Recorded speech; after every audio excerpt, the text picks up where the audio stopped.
Good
evening, guys. I believe I should actually say good afternoon, good morning, and good evening to everyone who's managed to join us in. So let me have a look at the time, 7:30 on the clock. So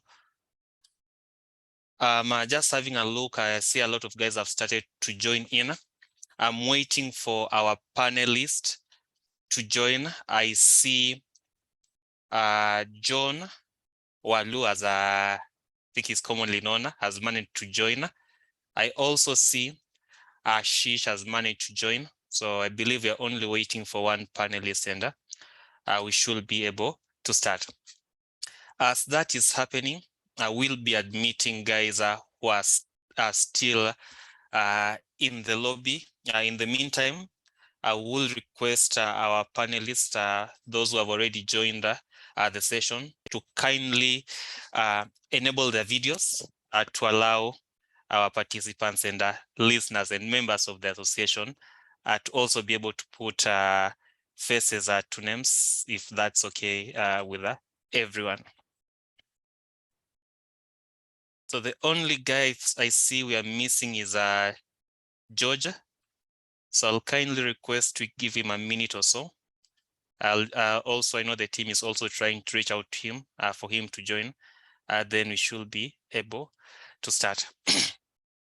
For those of us who have just joined, and might not be aware of what we do or what this webinar is all about. So this webinar is being hosted by the Kenya Cybersecurity and Forensics Association. I will be the host today, and my name is Lawrence Muchilwa.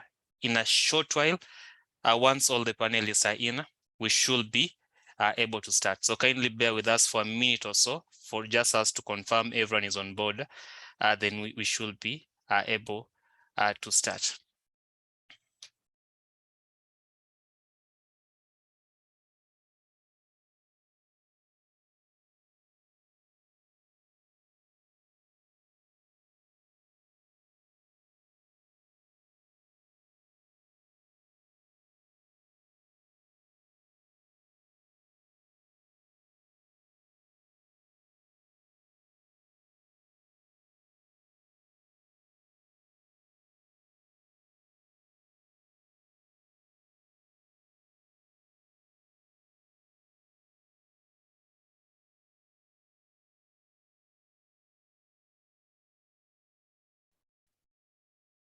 Okay, so the only remaining panelist is joining in a few.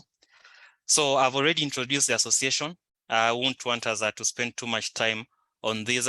So I'll jump straight into the main objective for today. So today, mostly driven by our panelists, we'll be discussing, as always, these webinars are meant to be a discussion, just to provide insight, point of clarity. So main focus today will be the Kenya Data Protection Act. We'll be doing an overview of the Act, and in addition, also looking at avenues of technical controls that we can employ to, organizations can employ just to ensure that they are compliant with this particular Act.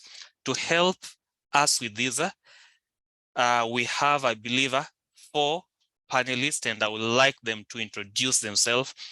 To start us off, I will kindly request we start off with Ashish, then we'll go to John, then Alinori, then finally Georgia Juguna. Ashish, over to you.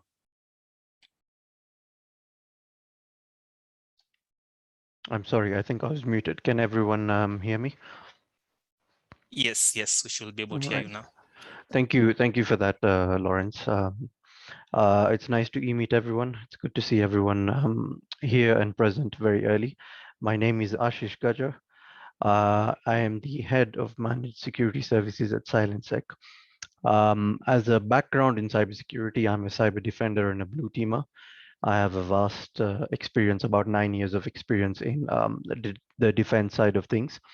I do touch a little bit on governance with my previous roles, so I have a fair amount of knowledge with regards to governance and compliance. And I look forward to discussing today's topic with you all. Thank you so much. Walu, if you don't mind. Yeah, thank you for this opportunity. My name is Walu, John Walubengo, otherwise known as Walu. My background is mainly, research, teaching, and consulting in the ICT space. But for this particular session, I believe that my experience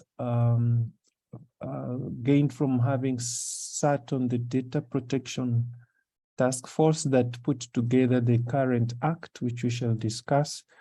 I got that privilege in 2019. I was appointed to that task force by the ICT minister. We worked on the drafts submitted to government to take through the channels of, parliament all the way to enactment. So that experience is what I hope I'll share with the members here, and also to add that I'm also a consulting data protection officer in some of the firms in Nairobi. Thank you.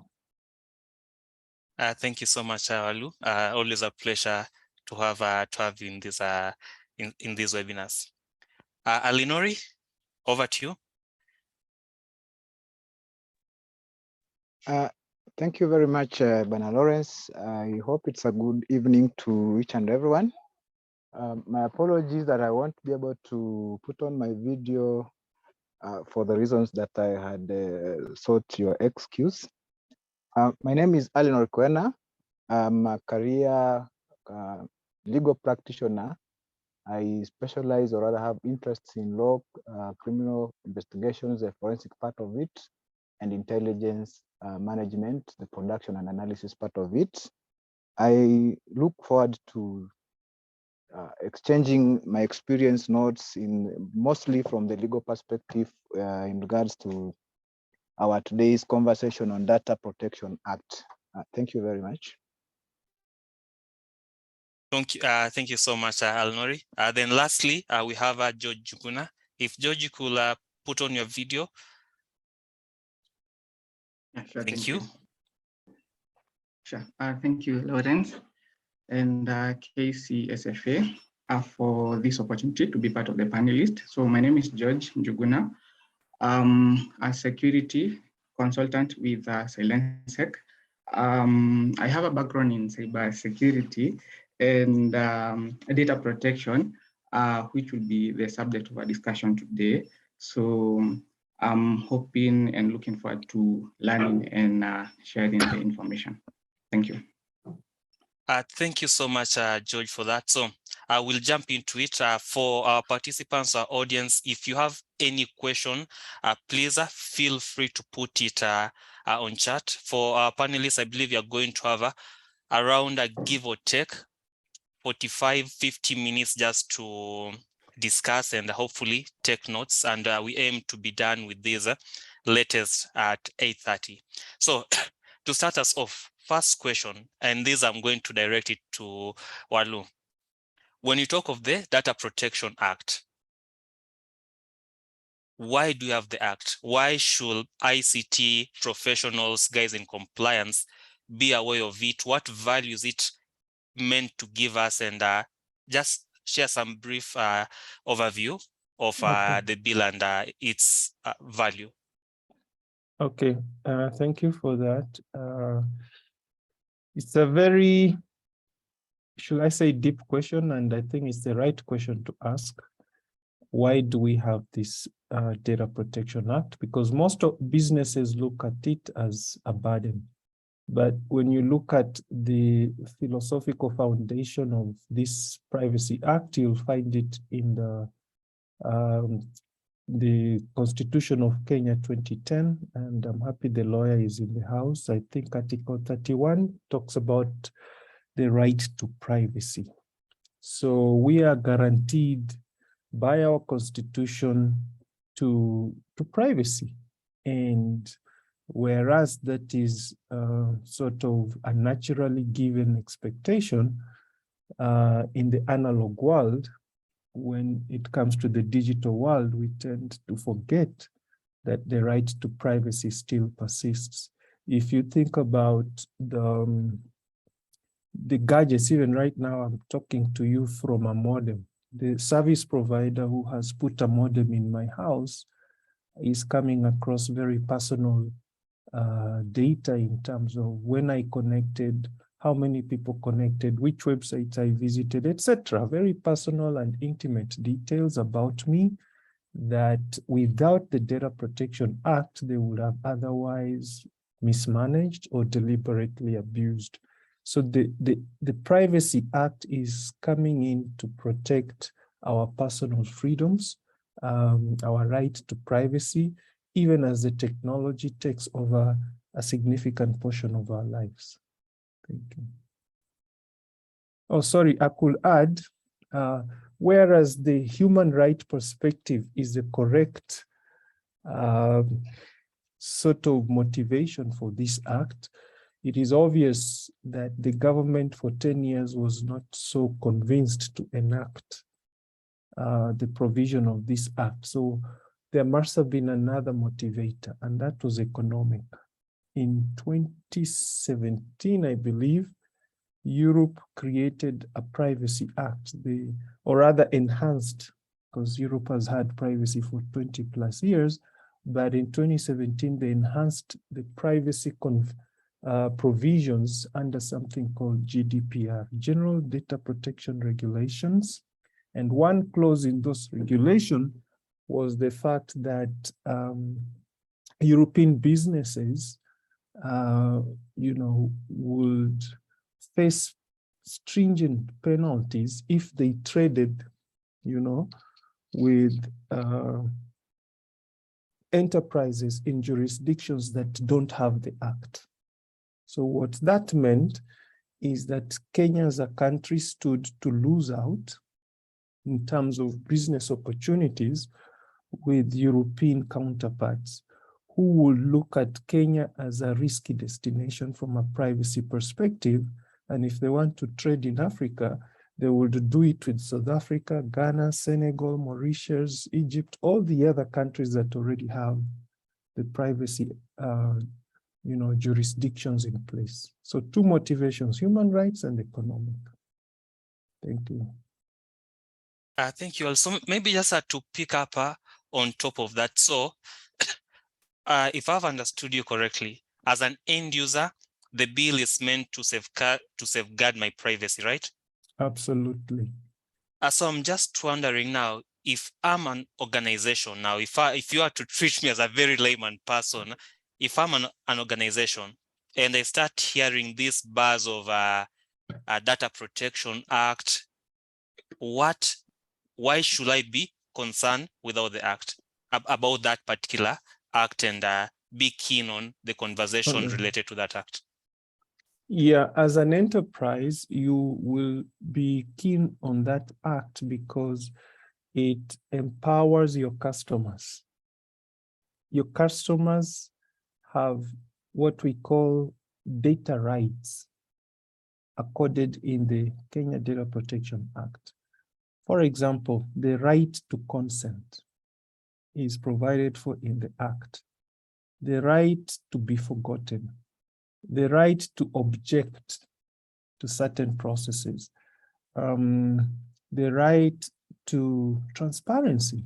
As your customer, I have, as a Kenyan citizen, a right to know what data you've collected about me, where you're keeping that data, is it local or remote, who has access to it. Basically, your customers are now empowered to understand your data practices, and you need to be transparent with your customer.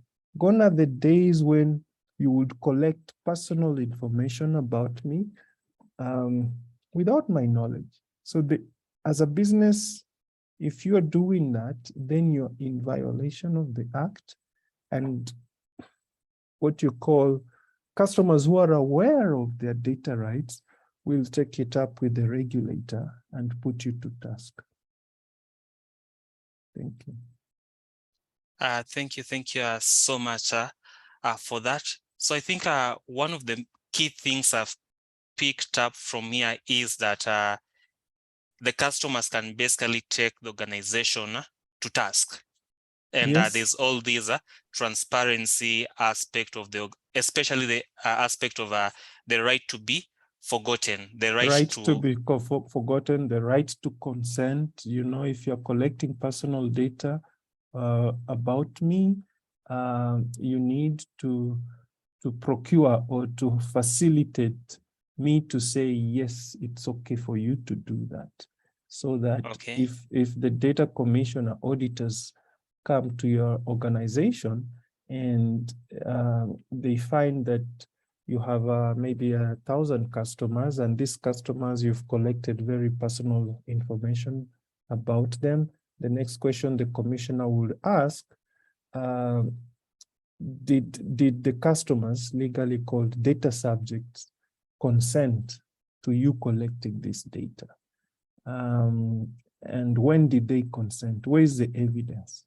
And so it's upon enterprises to remodel their data acquisition processes so that they are able to not only capture the consent, but safeguard it, secure it for future compliance audits. Okay. Then I guess my almost last question for this, I've heard you mention over the data subject. Are there any keywords, key terms when you talk of the Data Protection Act that we should be aware of? As one, the let me say the end users, so the standard normal wananchi, and also as an organization? What are those keywords and terms that we should be aware of? Three key, there are three, I will say there are two things. One is the actors. Who are the key actors? And I'll tell you in a moment. And once you know the actors, you'll then need, as an enterprise, to know the principles of data protection. So the actors are three.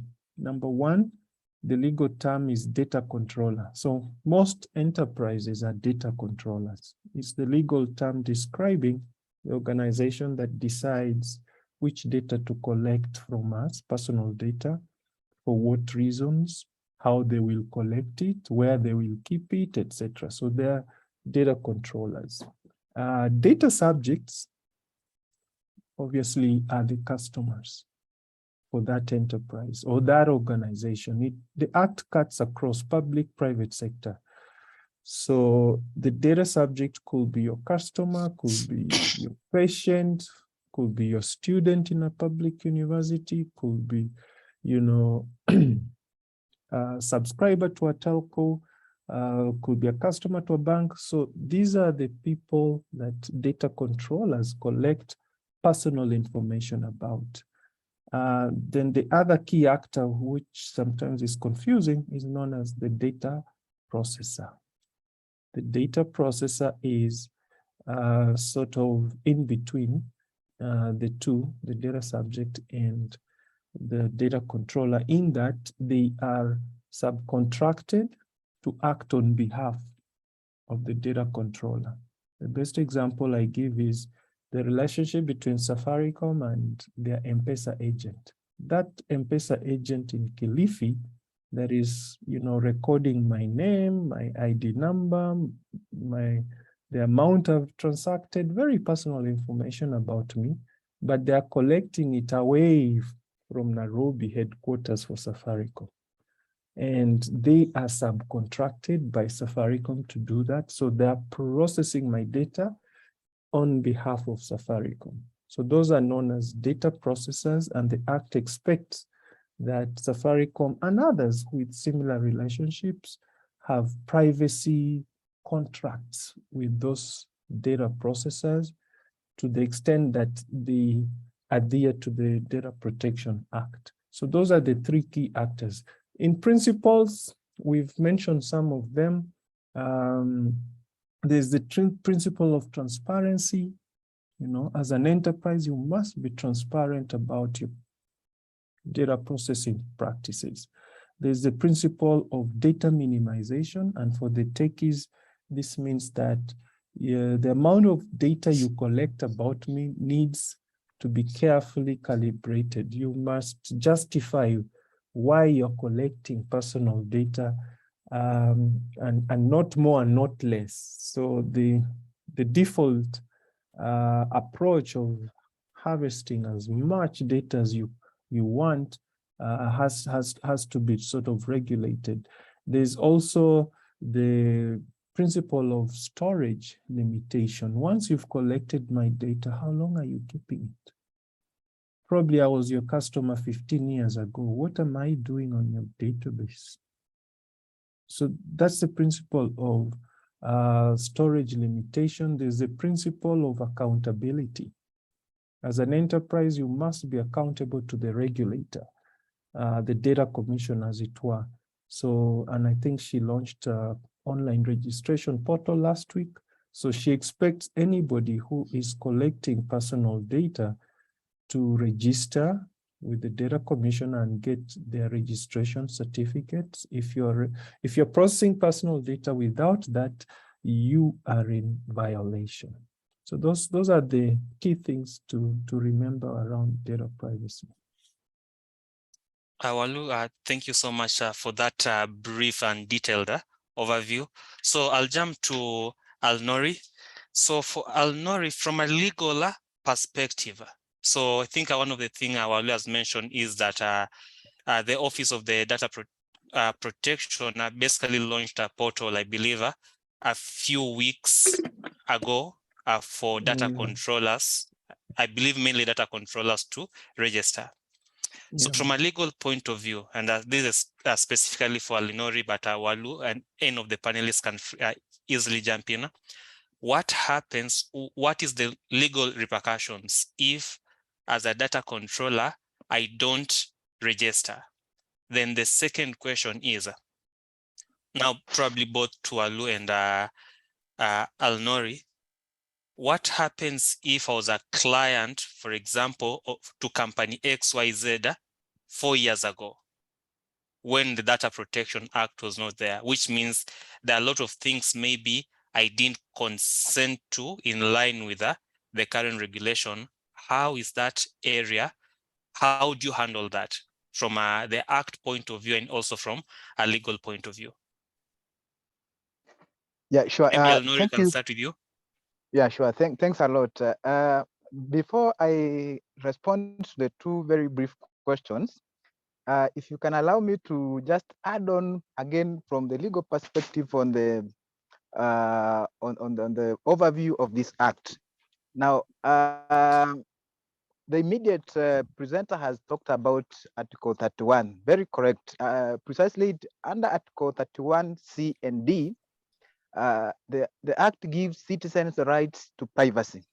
So for the rights to be legally executable, Parliament had to enact legislation to give effect to those two provisions of the Constitution, and that gave the legislation has since given the establishment of the Office of the Data Protection Act, whose mandate is to make provision for the regulation of the processing of personal data.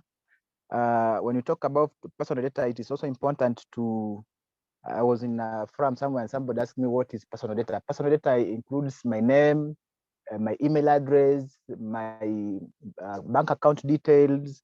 I mean, including the registration number of my car is personal data, names and details of my children or family. That's all. That's all what we call personal data. Further, the Data Protection Commissioner is mandated by the legislation to promote for the rights of the data subjects and also obligation of the data controllers and data processors for connected purposes or other purposes. Now, brief and step ahead. When you look at Article 2, 5, and 2, 5, and 6 of our Constitution, Kenya is constitutionally obligated to comply with African Union Convention on cyber security and personal data protection, which focuses on 3 key areas. Now, my colleague has talked about GDPR, the European Union Data Protection Regulation. Now, the 3 key areas which are the key focus for the African Union Convention on Cybersecurity and Personal Data Protection are electronic transactions. And now that is the economic side of it, where Kenya became, the journey became short, because when the GDPR was enacted in 2017, I think November 24th, anyone doing business, with the European Union, as he's rightly stated, that country had to have the regulations in place. And 2, every member state of the African Union is required to have personal data protection framework. And the 3rd, a cyber security and cyber crime. That's why we have the Computer Misuse and Cybercrime Act. Now, that is just a brief overview to add on what my colleague has said on the Data Protection Act. Now, back to your question as to the question 1, you're asking what would be the repercussions if anyone today, the data processors and data controllers do not comply. Of course, as we always told, the law shall take its course. And what and what is the law that shall take its course? The Data Protection Commissioner has been given the powers to, among many other powers and functions, to conduct regular audits. And when they conduct an audit in your institution and find that you have not complied, the repercussions can be found under the general penalties when you look at the act. For those who may have appraised themselves with the act, that the commissioner will summon you to explain why, and if he or she is not satisfied with the whatever reason or explanation you have given, and actually the only defense you have as per this act is when you're exempted, and those institutions that are exempted are those institutions that deal with specific, and to be precise, matters of national security. So, like, if you are dealing with anything, human resource, universities, any other business other than national security, then you must comply.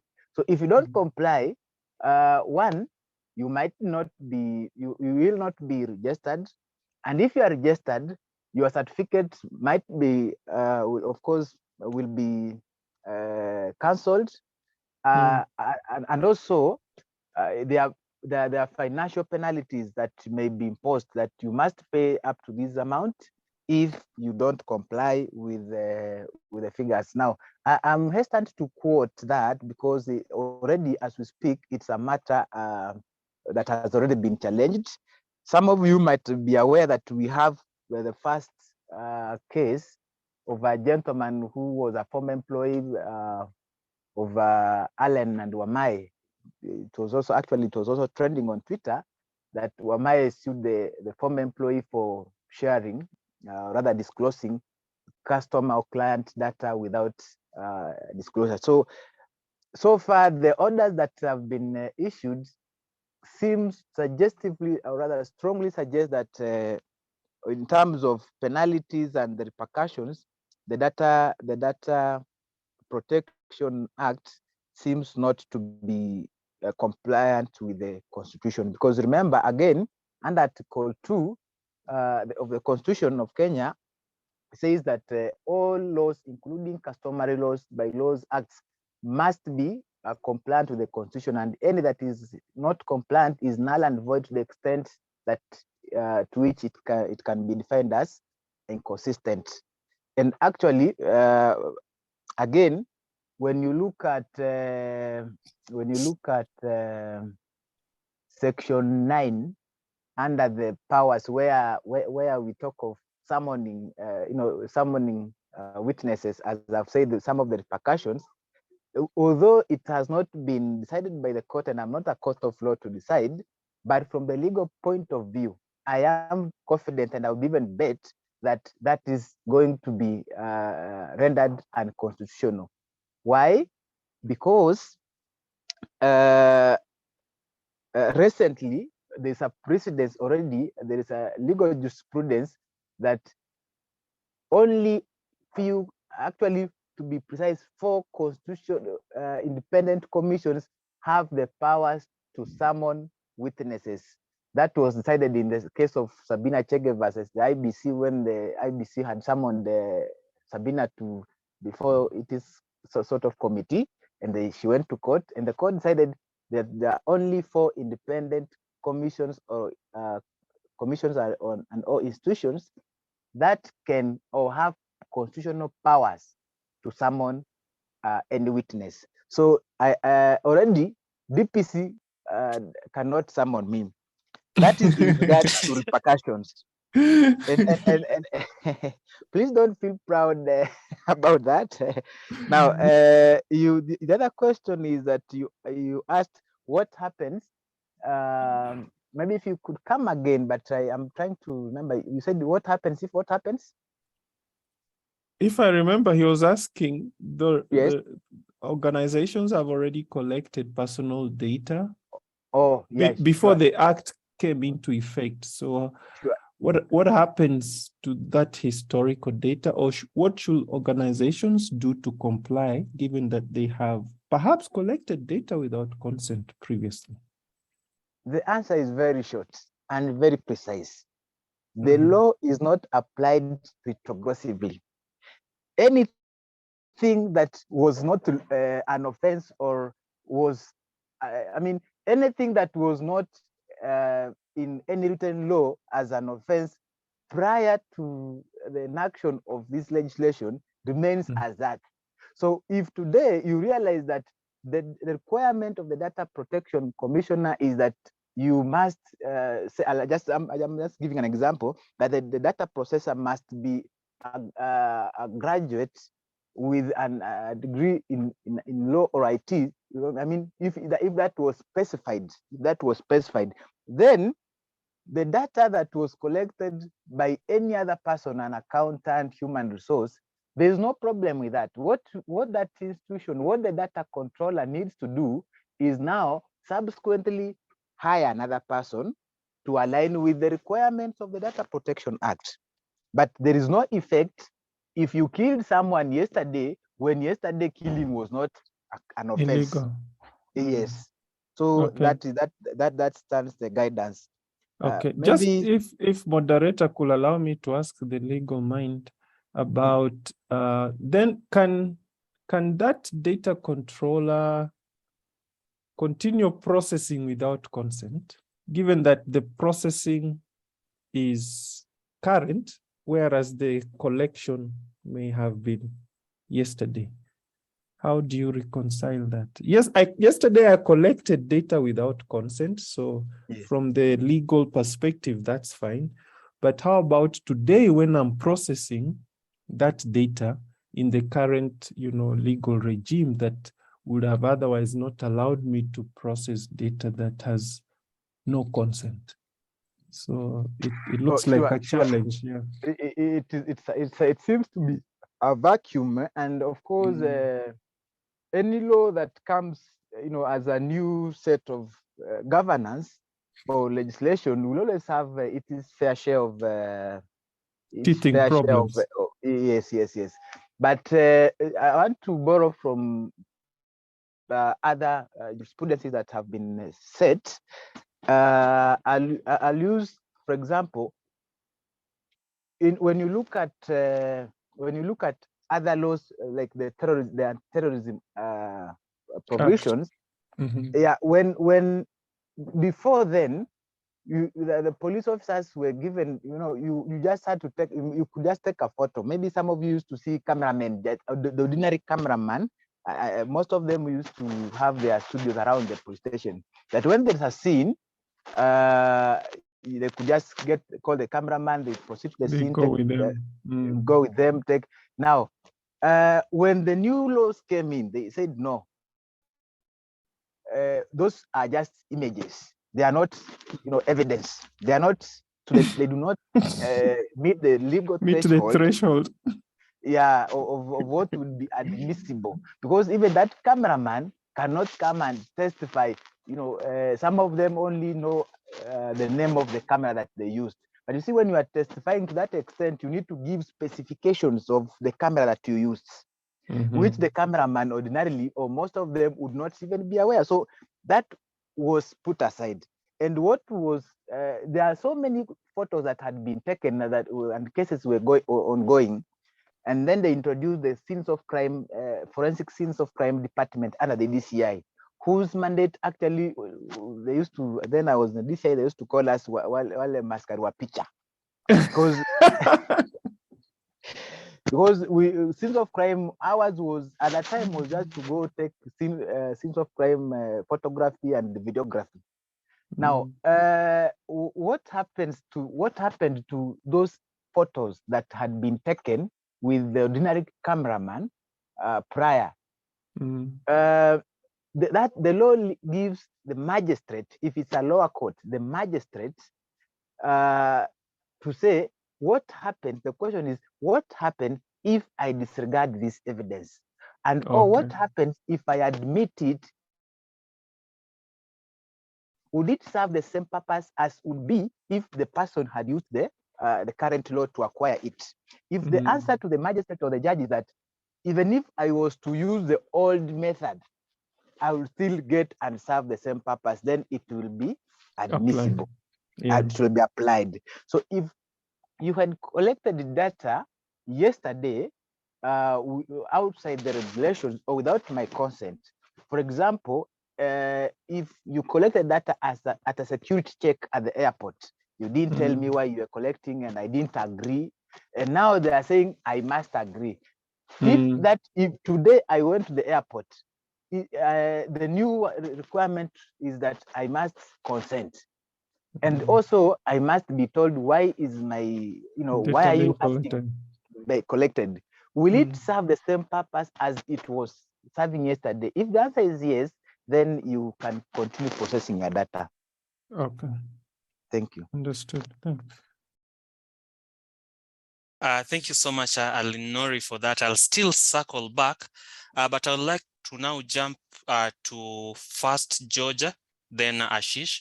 So for Georgia, from a compliance and enterprise point of view, now we know the Act, end users know what their rights are. They know they are entitled to privacy, right to be forgotten and all that. So as an organization, what's the way forward now based on the Act? What can organizations do from your experience? What are also those pain point challenges that you are seeing in the industry, and how are they being addressed? Okay, thank you so much, Lawrence, yet again for this opportunity. So I will start by saying that one of the terminologies that I have come across in my early career life is the data protection by design and by default, which in essence basically means having to integrate the data protection into your processing activities and business practices, or ideally baking in the data protection in your processing. Well, I can mention that I never used to be a fan of weddings, but when I attended, especially my own wedding, I had the cake matron describe how they went about baking of the cake. There were some eggs and the mixing of the flour, sugar was added, the eggs was, and then it was baked into now the beautiful cake that we have. So ideally, as organizations, to comply with the Data Protection Act, you ought to practice the data protection by design and by default, which we are saying that in essence is just integrating the data protection into your processing activities and business practices from the design stage right into the through the entire life cycle. So if we can like go to the specifics. So as an organization, for you to be able to comply with the Act, you need to have data protection policies and procedures in place. So this will be able to guide the organization, the staffs on how to handle the data protection. And some of the policies and procedures you can have is the information classification and handling policies, maybe the data retention policies, maybe the policies on the protection of the identifiable information, such like you can be able to have them or to integrate them in your organization so that they can be able to guide the organization on how to handle some of this personal data and sensitive data. So the other thing you can do as an organization is to conduct trainings on the data protection. So as we all know, the weakest firewall is the human firewall. And so if you don't empower your people, your staff on matters handling personal data, then you will have the weakest link which can be exploited. And so integrating the security awareness and training culture in your organization will form part of the compliance to the Data Protection Act requirements. Some of the things you can also have is like having privacy notices, building like corporate rules, having opt-in, opt-out features, because as we are hearing that from the Act, that the data subjects have right to their data. So you need, as an organization, to have some of these controls that will have the data subject opt-in or opt-out whenever they feel like. So others are maybe the data classification tool, which can be, for example, the Microsoft Outlook or the Office 365, which is in use in the organization. You can embed the data classification tool, which usually classifies information as internal, public, confidential, which will ensure that you are complying with the Data Protection Act. Others are maybe doing your due diligence, conducting gap assessment and audits, identifying the current gaps that you have as an organization, of course, in relation to the Data Protection Act requirements. And maybe before even you get to the gap assessment and the audit, you ought to take an inventory of the data. You list the kind of data, the personal data that you hold, and you have an inventory of that. And that way, you can be able to conduct a gap assessment or an audit from that. Other things that you can be able to do as an organization to comply, of course, is to have a consent from the data subject because they have a right to the personal information. So you ought to embed these consent options for the data subject. And maybe before I continue for long, I can go back to the gap assessment and the audit report. So if you are processing sensitive data, so the act and the process, or rather the sensitive data might be data revealing the natural persons, which might be the race, the health, the status, the ethnic, the social region, the concerns, belief, generic data, biometric data, property data, marital status, family details, including maybe the names of the children, parents, spouses, the sex or the sexual orientation of the data subject. You ought to conduct a data impact assessment as required by the Data Protection Act. And other ways that you can employ in your organization to ensure compliance is maybe having the online privacy notices, maybe cookies banner and cookies policies, employee notices, data retention policies, as we had mentioned, data processing agreements, maybe having, when you are having maybe a third party process your data, and that is if you are a data controller in that particular state. You can also have the data breach strategy, which might also ensure that you are complying with the Data Protection Act. And maybe to wrap up that, another way that you can comply with the Data Protection Act is also to register with the Office of the Data Protection.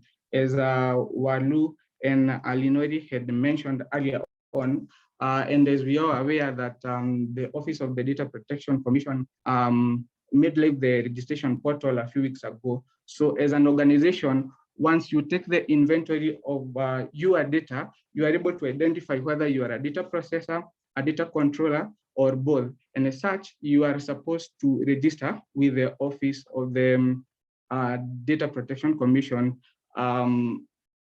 Failure to which, of course, as Alina was saying, there are sanctions that usually will follow. So I think in a nutshell, that is how you can be able to comply with the Data Protection Act, and also to ensure the protection of your personal data in the organization. So George, so just to pick up on that, you have mentioned you have talked about the data impact analysis or something like that? Yes, the data impact assessment. Yes, thank you. Data impact assessment. So Yes. you mentioned that is a requirement from the Act, right?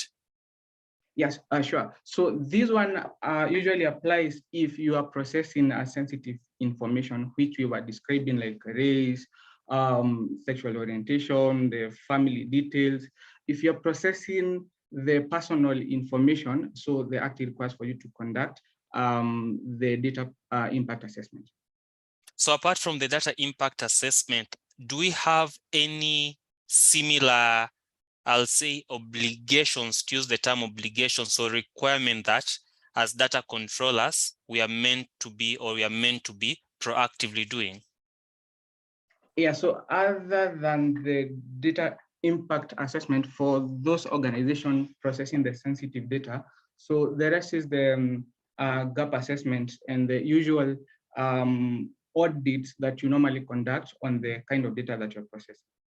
Okay, now talking of audits, and I'll just be coming to Ashisha after this. So talking of audits, when you talk of the audits related to the Act, now your typical audit, you'll have auditors who are ideally ISO certified in basically all those standards.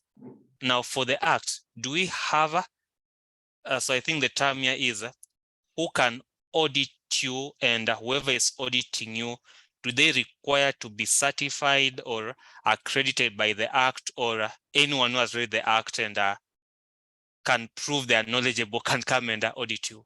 What are the modalities there? Yeah, sure. Thank you for that, Lawrence. So the Act also requires for you as an organization to have a data protection officer in place, but that is not mandatory for all the organization. Maybe the mandatory bit is the government or the public organization which are processing large scale data, like the hospitals. They are mandated to appoint a data protection officer in their organization.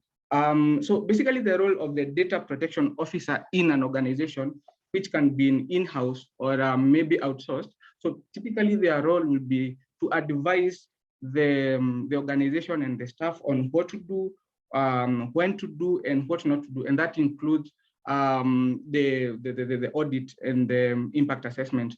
Also, the data protection officers will monitor compliance with the relevant registrations and registration requirements, like, of course, the Data Protection Act. They will also support in the implementation, like the data protection impact assessment, like you are mentioning, and that we fall now under also the audit that you are ought to conduct as an organization. So they will also be responsible to train staff and management, and also to respond in situations like in case of a data breach, who to contact who, such like. But again, you can have if you appoint a data protection officer, you can publish. You are ought to publish that, to submit reports on an annual basis, and also to submit the name of the data protection officer to the relevant authority. In this case, the Office of the Data Protection Commissioner. And so, if you have a data protection officer in place, typically they'll be responsible for the data impact assessment and this kind of audits that we are saying. But also you can have representatives who are competent enough and have the necessary skills and certifications, like we have like the PCB data protection certification, ISACA, CDEPSI, that is the Certified Data Privacy Engineer certifications, and such. Thank you so much, George, for that. So now, going to Ashish, from a technical point of view, so your organization knows what the Act requires. Technically, how do we ensure compliance, factoring in some of the principles that John Walu basically mentioned? So if I come to you, if I come to organization XYZ and I tell them that, okay, I want to exercise my right to be forgotten, which technical controls are there. Then also just when you talk of very big organization, technically, how can they go about identifying all this data, which I believe ties into what George was mentioning, being able to do asset or inventory management for your data. So Ashish, to you now. Thanks, Lawrence, and thanks to the previous speakers for also enlightening me on some of the gray areas with the Data Protection Act. So if I jump into technical controls, let me first start with describing what a technical control is. It's basically something you put in to safeguard or a countermeasure that are used to prevent, reduce, or counteract any security risks that might be posed to the data that's collected by any data collector. Now, in the cybersecurity world, that could be firewalls, could be endpoint protection, various data protection solutions, right? And in many cases, a single control can achieve both the action of a detection and prevention mechanism. Now, the various controls that we can put in place are preventive, detective, and corrective. Prevention is just as the word says, is to control access to the various kinds of data that a data controller is storing. Detective controls is understanding who has accessed the data, what changes have been made, etc. And corrective controls are making sure that the data is available for deletion. For example, if we need to recover the data from a ransomware attack, we need to have some corrective controls in place as well. Now, I believe as information security specialists, we are all familiar with the CIA triad, which is a core of information security and data, which is CIA meaning confidentiality, integrity, and availability of data. Now, these three pillars can be linked to what I previously talked about, the three different types of controls that we can put in place, which is preventive, detective, and corrective, right? Confidentiality is making sure that the data that a collector or an organization is collecting is only accessed by those people who really need it, right? Not everybody should be able to access the confidential data. Integrity basically means that that data that's stored by a collector or an organization remains untouched. There's no modification done to it. And if there is, then they have some sort of an audit trail to be able to understand who has made any changes to it and why those changes were made. And availability is just making sure that that data is readily available for any point in time that it's required. Maybe the data subject requires to change that data. The data collector or the organization holding that data need to make sure that that data is available for the data subject to either make modifications to it, to either delete it, or even just ask for it to understand what sort of data is being collected by them. Does that answer the question that you had? In a way, I don't know if you can dive deeper. I think with the Act, with the Data Protection Act, the main thing here is the data. So technically, if you can be as specific as possible with the exact controls, and of course, you're not promoting any vendor here. So if, for example, Walu comes and tells you now from a technical point of view, I want to know all the data I have about the various data subjects. Do we have technical controls that you can point him and tell him, okay, vendor XYZ has this tool can help you do XYZ. Vendor C has this tool, it can help you do XYZ. Or from a technical point of view, is this a field that is still continuing to mature? I don't know what your perspective and thoughts are on that. Okay, yeah, definitely. Given how the world is now shifting to data, data is the new gold of the world, right? Everybody is seeking to gather as much data as they can, because that data can help you build your portfolio, can help organizations understand how to improve the services, how to improve what they're delivering to their clients, right? So data is the new gold. And the more data we collect, the more controls we need to put in place to sort of control it. So one of the key controls I would start by identifying is identity and access management. Just like I said, you have to keep whatever data that you're collecting confidential. So are you limiting that data to only the people who require to access it for their day-to-day activities?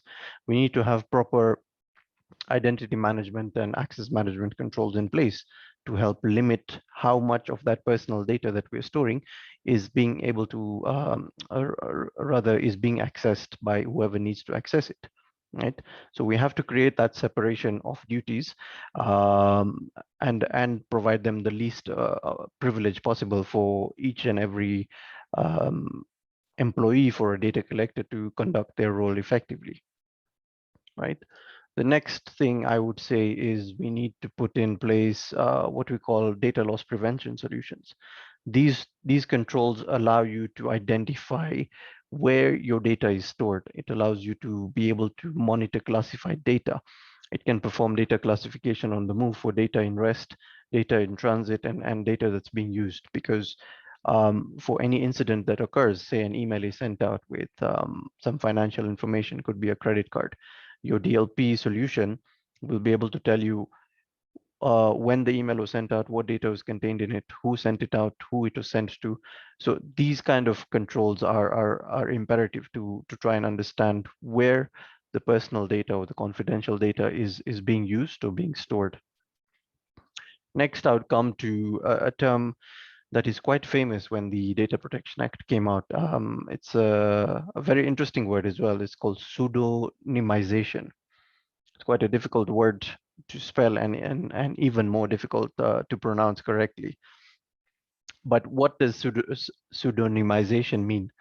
It's processing personal data in such a way that the data can no longer be attributed to a specific data subject without the use of additional information, right? So we are basically, if say one of a client or a user is signing up to a certain service, and that data collector is asked for things like their name, their date of birth, their gender, some level of financial information, could be a credit card, could be a personal address, personal email, or a corporate email. How is that data being stored? Is it all being stored in one place so that if there's a breach that occurs, whoever gains access to that one data store is able to then identify every single piece of detail about, for example, Lawrence, right? So pseudonymization is a control that governs how that data is supposed to be stored. You're supposed to be storing it in different areas, or encrypting part of that data. Pseudonymization and encryption go hand in hand.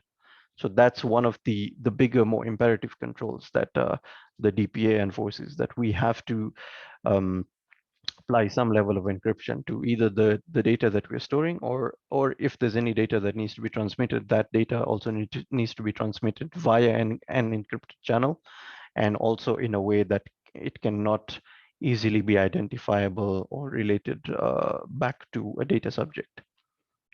One of the other ones is incident response and planning. Say a data collector suffered a breach. In the DPA, there is a statement that says that they have a certain time frame that they need to report this to the data commissioner's office. And they're also liable to inform the data subjects about any critical breaches that have occurred.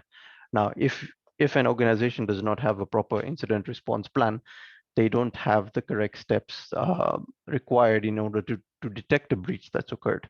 And if they're not aware that a breach has occurred, then they're liable for any data loss that's occurred as part of that breach. That means, Lawrence's data is out there in the wild, yet this data collector has no clue what happened and how it happened. So each and every organization requires to have a proper incident response plan in place. One of the other things, if I circle back to what I discussed initially about corrective actions and availability of data, if in case an incident has occurred, how quickly can that data collector recover its data so that the data subject can then decide what they want to do, whether they want to delete that data, they want to modify the data that's stored by this say data collector. So a mature IRP should address phases such as preparation, identification, containment, etc., etc.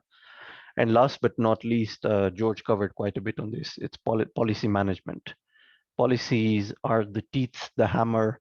It's an accountability partner for the previously discussed data security controls, such as the encryption, the incident response, and the other controls that I mentioned. To be effective, policies must receive enterprise-wide buy-in in order to manage and update data security controls in an always changing cybersecurity landscape. We understand how quickly cybersecurity is changing. And like I said, data is the new gold.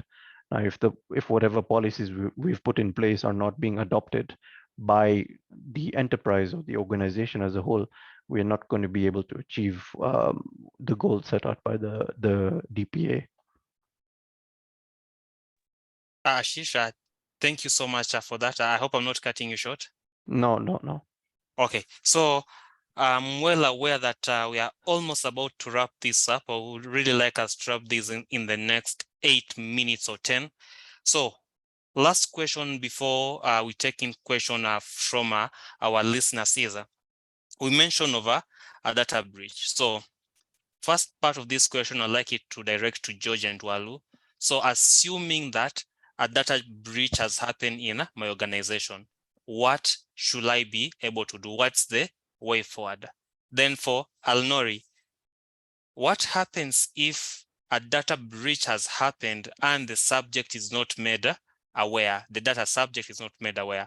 What legal option does the subject have? Then from the Office of the Data Protection, I believe that we have already mentioned, but maybe you can just also shed light on what happens when a data subject is not notified of a data breach and the data processor or data controller doesn't report that particular data breach. We can start off with George, then jump to Walu, then Alnori can close it off. If we can wrap that up in the next 5 minutes, that will be great. Okay, thank you. Sorry, I was on mute.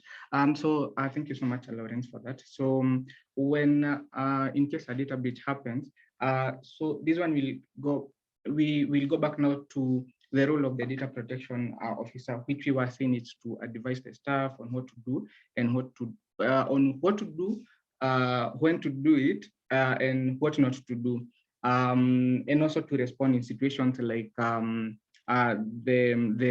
data breach. So in case a data breach happens to an organization, so the data protection officer or the designated person who is mandated to oversee the implementation of the Data Protection Act has the responsibility of reporting or notifying the Office of the Data Protection Commissioner. And also, in addition to that, coordinating internally with the rest of the teams, like Ashish was saying, some of the technical controls that organization ought to have to comply is the incident response and management. So apart from reporting that or notifying the Office of the Data Protection Act, so it's a coordinated activities with the internal team that is mandated to conduct the incident response and management.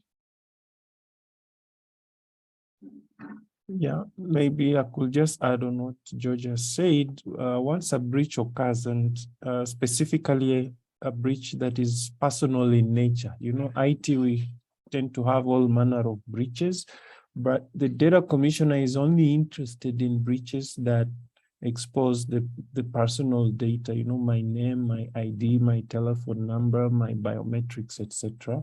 So when that happens, the law requires that the data controller reports within 72 hours. So they have to alert the data commissioner that this has happened. Some of the clients I work with, they always ask, what if I don't report? How will she know that I actually experienced a data breach? She will know because your data subjects will begin complaining on Twitter, social media, and then you'll be exposed. So she won't penalize you for reporting because you're following the law, but she will penalize you heavily for not reporting. So that's what I could add on George's comment. Thank you. I'll not revert to you. Sure. Thank you once again. But again, just before I answer your question, if you'll allow me, I seem to be noting something that we are talking about the rights. I want to remind our audience and everyone that your rights in law are limited, can be subject to limitation. That is pursuant to Article 19, 3C of the Constitution of Kenya. So as we talk about our rights, if your rights go against, for example, public interests, or maybe issues of national security, then I would advise you to forget the word your rights. Now, I also wanted to ask Ashish to please help us understand something here from the technical point of view before I can respond. And I wanted to bring in the case scenario of the Huduma number. Now, the Huduma number wanted to put all my data as a data subject, right from birth to now or up to date, into one chip or card, or if I may call it that kind of database. And from what you've just presented and very well explained, it seems to be a very high risk in risk governance. We say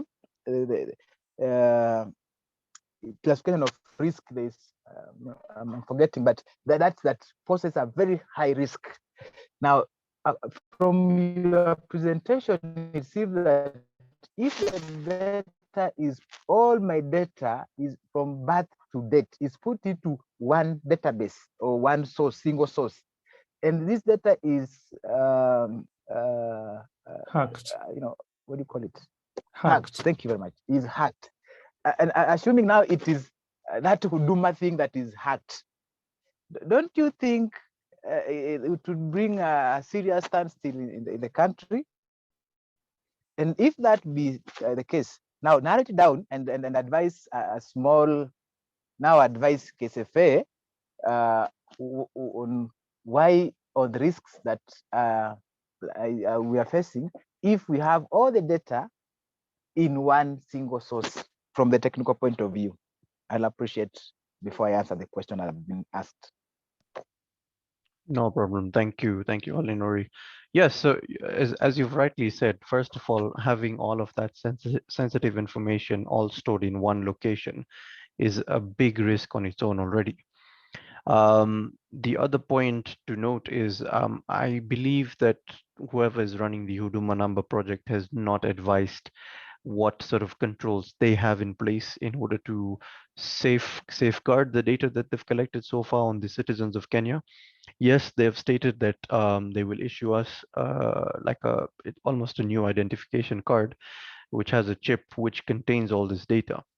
However, not knowing the controls they've put in place with regards to encryption and pseudonymization that I spoke about, it's really hard to sort of commit to a decision. But us being in the dark without knowing what controls the Huduma number team have put in place to safeguard our data already jeopardizes this entire process of collecting all of our personal and private data and storing it wherever they are saying that they will store it.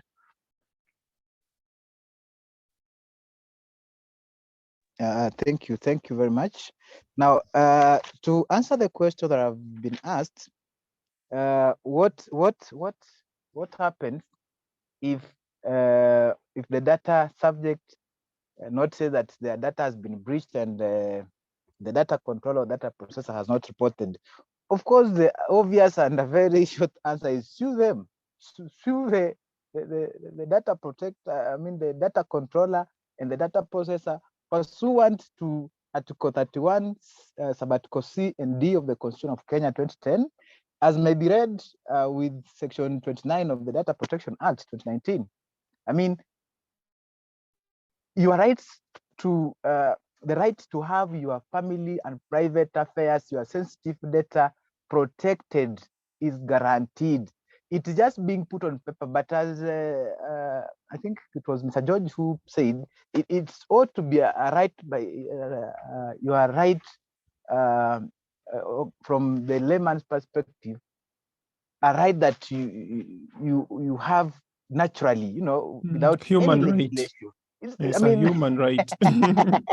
Yeah, it's a human right. Okay, so and already we are having a case that I applied as an interested party to for purposes of just learning, because already there is one, and we love the data subject learned of their data having been breached from some conference they were attending somewhere, and somebody is quoting, somebody is discussing you without you don't know. How did they know that my company is worth this? How did they know that my system was ABCD?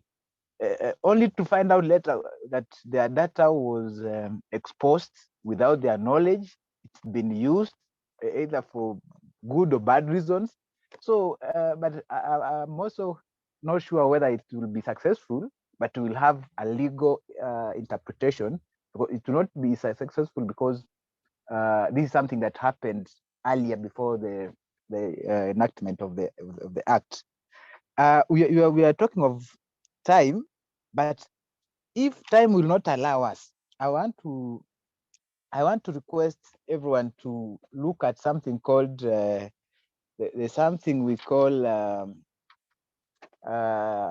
consequential amendments. Consequential amendments is the reason why IEBC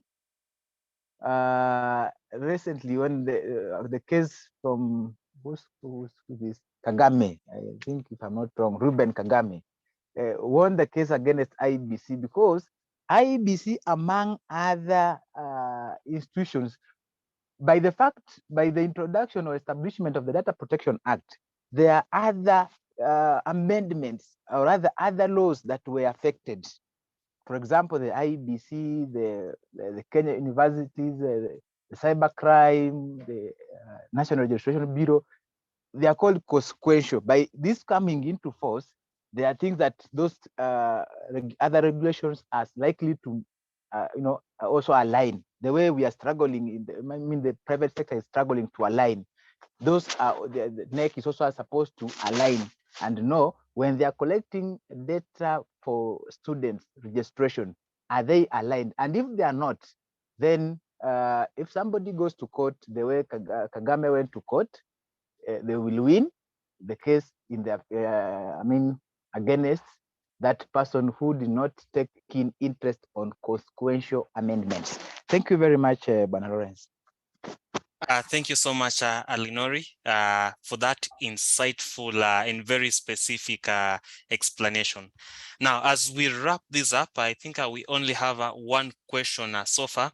So I believe these I'll direct it to John Tualu. So Janet asks, what happens if a company has multiple entities? So we have Lawrence and Associate, and they have one entity A, B, C, D, E, and F. So from a registration point of view, are they considered as individual data controllers, those specific entities, or the mother entity can register, and by registering maybe cover for all of them? What are your thoughts on that? What would you actually advise on that? There are two aspects to that. Number one, if those what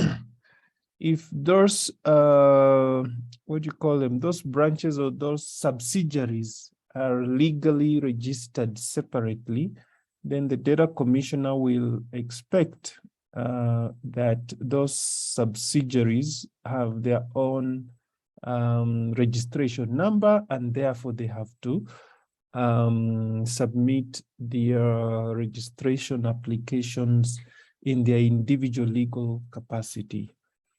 Now, the harder bit is if you have a group of companies, but with one legal identity, while the subsidiaries are involved in different processes that collect personal data. So whereas at the top they are one, below here they're doing all manner of things that are not necessarily, sort of related.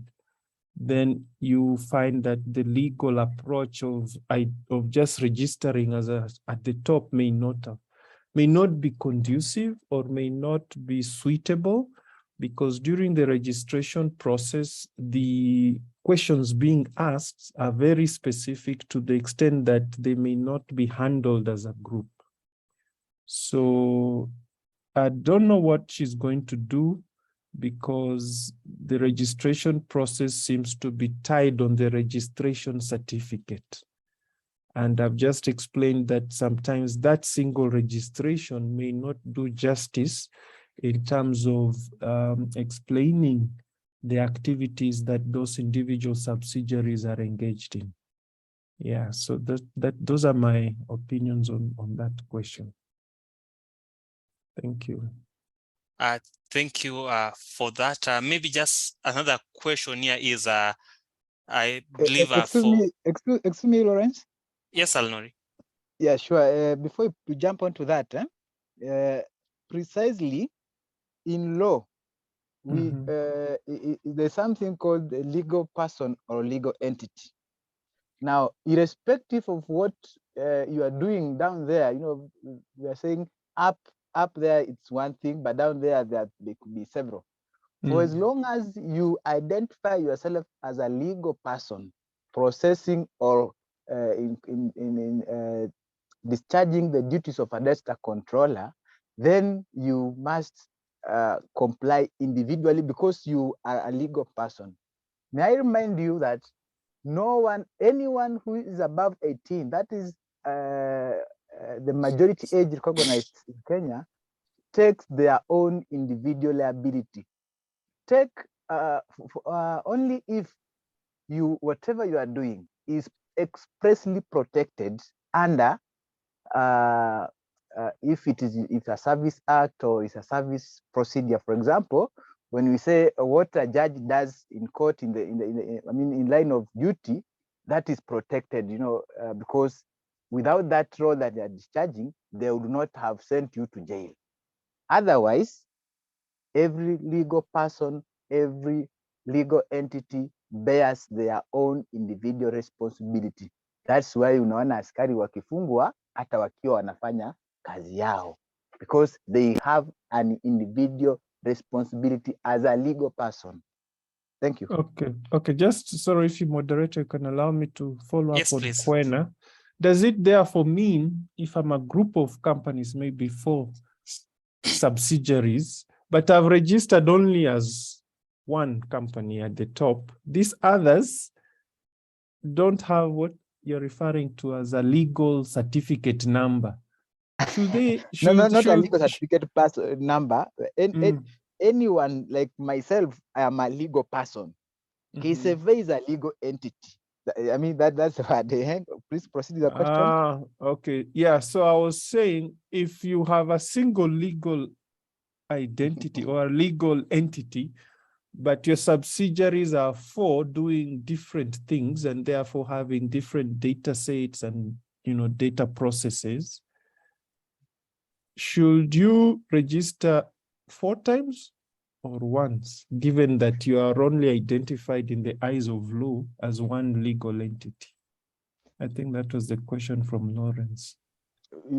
You should be registered 4 times, because for whatever you are doing, for you to be 4 are different things. That's why you are defined as a legal. Okay. Yes. So the data controller in that sense should clean up their house even before they start applying for registration. When you're registering companies, there's something called agencies. Agencies are these institutions that they do almost everything. You go in transport, they're there. Construction, they're there. So you find something called material agencies up there. But now when you go down, they have several other things, others doing construction, others doing logistics, others doing law. Exactly. So if that be the case, for those doing the law part, they need must separate be registered. legal identity. Exactly. They must comply with the Law Society of Kenya. Those doing construction, engineers, like that. Okay, that clears the air. Thank you. Thank you, Alinori, for that, and John for that clarity. Then I think the last question here is, who is the data commissioner, that office, who are they accountable for? So who keeps them in check? Maybe Alinori, you want to pick this up from a legal point of view, and yes. George, Ashish, and Awalu are all welcome to jump in. Okay, the answer is also very clear, and that also, on a light note, tells us why we sometimes we get a lot of lights from politicians. Now, every public institution, it is the work of Parliament that does oversight. So the Office of the Data Protection Commissioner, Commission, is supposed to be the work of the Parliament, particularly National Assembly, to offer oversight. Okay, and further to that question is asking what can do it. If now is the data protection, if it's now the DPC who is on the wrong, of course there is an appeal. If you are not satisfied with what the DPC has done, you can appeal, and you can appeal to the High Court, not the lower court. Don't go to the Magistrates Court. You go to the High Court and file an appeal expressing your dissatisfaction. That's where you'll highlight where she or he erred in law or in fact. And then, of course, again, if you're not satisfied in the High Court, you can still proceed to the Court of Appeal, Supreme Court, the East African Court of Jurisdiction, the ICC. Thank you. Yeah, just to add on what Kwena is saying, he's right. The Data Commissioner reports to Parliament administratively. So Parliament provides oversight, but her budgets come from the Minister of ICT.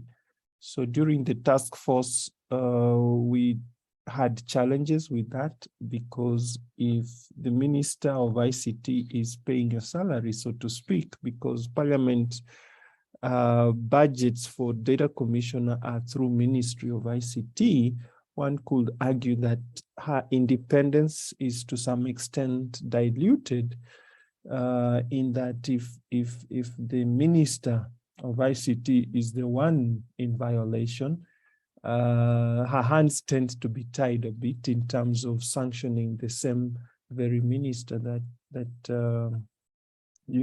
is violating the Data Protection Act.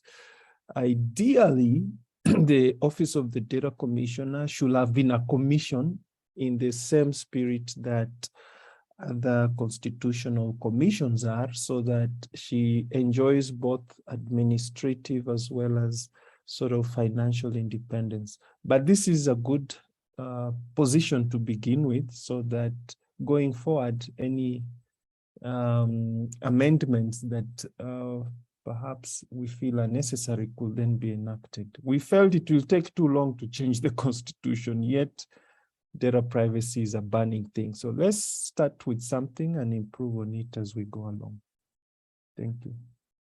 Thank you so much, Walu, for that. So as we wrap this up, so lastly, I would like to thank Alinori, Walu, Ashish, and Georgia for creating the time to be part of this and volunteering to share their insight, their professional insight, and also answer our question. And I just have this discussion, and I believe as we wrap this up, I know I've learned a few new things that I was not aware. So I would like just to appreciate you for creating this time. Now, I would like to hand this over to the KCSFA leadership. Hopefully our chairman, Mr. Ken, is around, and he'll wrap this up with a word of appreciation. Then we'll call it a day. Thank you so much. Kenny's?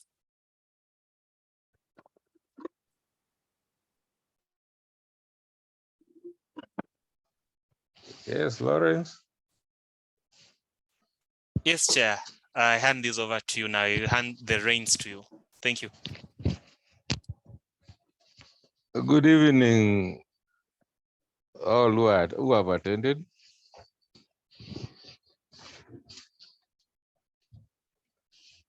Hello. Good evening, Bana Chair. Chair, we can hear you. I think most guys are not going to unmute themselves to say Good good evening. evening. Oh, thank you. I've been listening from afar, and I love the depth of presentation. And to all the panelists who've taken time to give their views here, we don't take it for granted. Truth be told, data protection law is still new. So many myths are still surrounding it.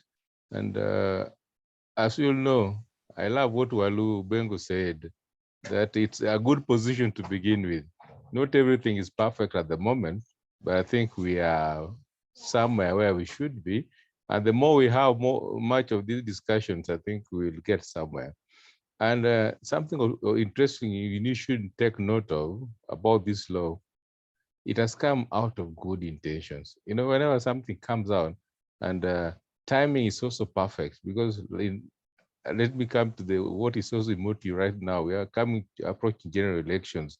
And you know what happens with general elections? Somehow this law now is timely, because everything that is done, I was happy last time I heard IBC saying they have conducted data protection, impact about assessment in these things. And I think that's a good place to begin. Well, I wouldn't say much, but just to smile my thanks to those who have attended. And to you, Lawrence, you've done a splendid job. Sorry, blackout has just occurred, but that notwithstanding, I also end my statement from there. Thank you all.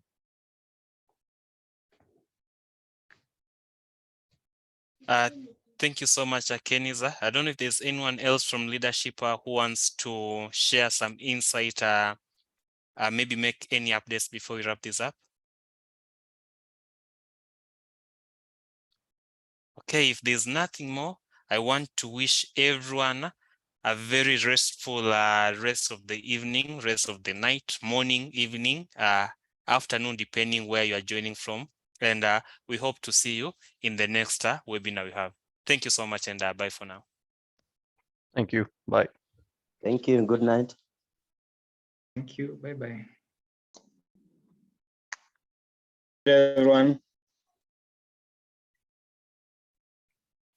Bye.